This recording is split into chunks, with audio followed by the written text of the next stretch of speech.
ট্রাম্পের দুই দূতের সঙ্গে বৈঠক ফলশ্রুত হয়েছে। ভারত সফরের আগে যুদ্ধবিরতির বার্তা দিলেন পুতিন। ক্রেমলিনে মাত্র 5 ঘন্টার এক বৈঠকে আর তারপরে বদলে গেল বিশ্বের রাজনৈতিক আবহাওয়া। ট্রাম্পের সবচেয়ে ঘনিষ্ঠ দুজন মানুষ জ্যারেড কুশনার ও স্টিভ উইটকফ হঠাৎই মুখোমুখি বসেছেন ভ্লাদিমির পুতিনের সঙ্গে। আর বৈঠকের পরেই পুতিনের মুখে শোনা গেল বহু প্রতীক্ষিত সেই শব্দ, যুদ্ধবিরতি এখন সম্ভব। কিন্তু আপনি কি ভাবছেন, এই ঘোষণার পেছনে আসল চালটা কি? এটা কি সত্যি শান্তির বার্তা নাকি নতুন ক্ষমতার খেলা? নমস্কার দর্শক বন্ধু, আমি অভি। রাশিয়া ইউক্রেন যুদ্ধ নিয়ে দীর্ঘদিন পর আলোচনায় নতুন গতি এসেছে। ক্রেমলিনে ট্রাম্পের দুই বিশেষ দূতের সঙ্গে পুতিনের বৈঠক শুধু কৌতূহল নয়, এটি বিশ্ব রাজনীতির সমীকরণ বদলে দিতে পারে।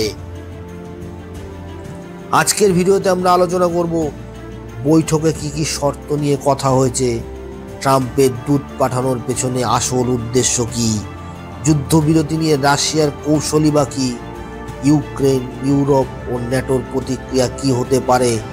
3টি সম্ভাব্য কারণ। ট্রাম্প আগাম শান্তি ফর্মুলা তৈরি করেছেন। রিপাবলিকান প্রশাসন ইউক্রেনের সাহায্য কমাতে চাইছে। যুক্তরাষ্ট্র রাশিয়া সম্পর্ক নতুনভাবে সাজানোর প্রস্তুতি। পুতিনও এই সুযোগ নিতে চাইছেন, কারণ তিনি জানেন ট্রাম্প চাইলে ভূ রাজনীতির অর্ধেক সমীকরণ বদলে যেতে পারে।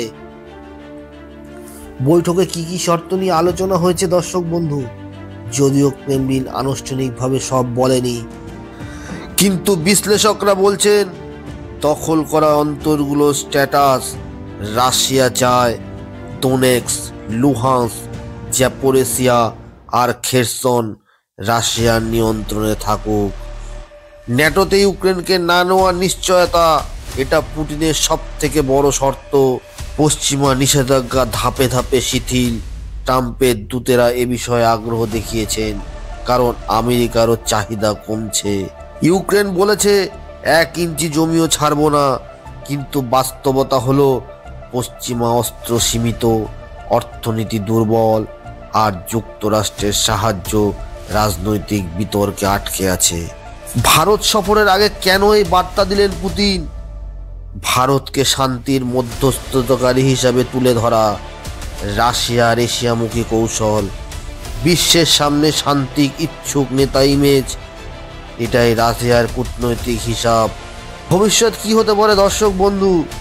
বিশ্লেষকেরা বলছেন যুদ্ধ থামবে, কিন্তু সীমান্তে প্রশ্ন ঝুলে থাকবে। যদি ইউক্রেন শর্ত মানতে না চায়, রাশিয়া যুক্তরাষ্ট্র নতুন সম্পর্ক দিশায় এগিয়ে যাবে। এটা ভবিষ্যতে বিশ্ব রাজনীতির অভিমুখ নির্ধারণ করার শুরু হিসেবে ধরা যেতে পারে। যুদ্ধবিরতির বার্তা কি বাস্তব নাকি কূটনৈতিক চাল? আগামী কয়েক সপ্তাহে, বিশেষ করে পুতিনের ভারত সফরের পর, অনেক পরিষ্কার হয়ে যাবে। ভিডিওটি ভালো লাগলে লাইক করবেন, কমেন্ট করবেন আর সাবস্ক্রাইব করতে ভুলবেন না। সবাই সুস্থ থাকবেন, ভালো থাকবেন। ভারত মাতার জয়। বন্দে মাতরম।